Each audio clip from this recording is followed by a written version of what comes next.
Hello, je suis super content parce que le French Wine Trip s'est super bien passé. Mais d'autre part, j'ai le cœur un peu gros parce que ici, c'est la dernière étape.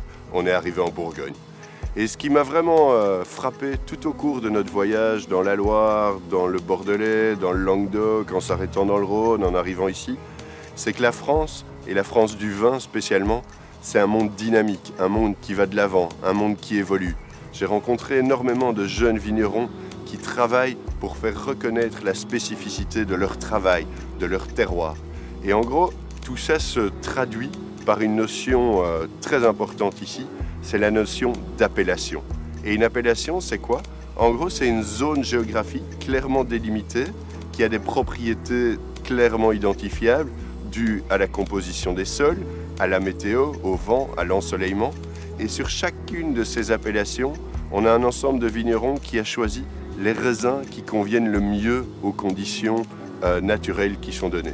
Et avec ces raisins et ces conditions naturelles, le travail de l'homme va faire en sorte qu'on trouve des vins qui ont une personnalité propre, des goûts clairement identifiables, des produits qui révèlent vraiment un équilibre complexe entre différentes composantes.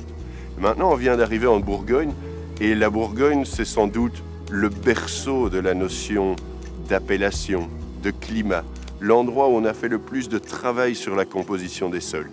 Et ici, il suffit de 2 cépages en fait, le chardonnay pour les vins blancs, le pinot noir pour les vins rouges, et avec un seul cépage, on arrive à comprendre qu'à 10 mètres de différence, les raisins produits vont nous donner des vins qui sont complètement différents, et dans leurs arômes, et dans leur caractère, et dans leur capacité à vieillir. Et en gros, avoir découvert ça et avoir compris l'importance de la combinaison terroir, météo, travail des hommes, variété des raisins, ça nous donne envie de continuer notre découverte de la diversité des vins de France. Et là, j'espère vraiment que le French Wine Trip ne va pas s'arrêter aujourd'hui, mais que l'an prochain, nous allons pouvoir revenir en France et poursuivre notre découverte de la diversité des vins français. En attendant l'an prochain, je vous propose de suivre la fin de nos aventures sur le site roadtripinfrance.com.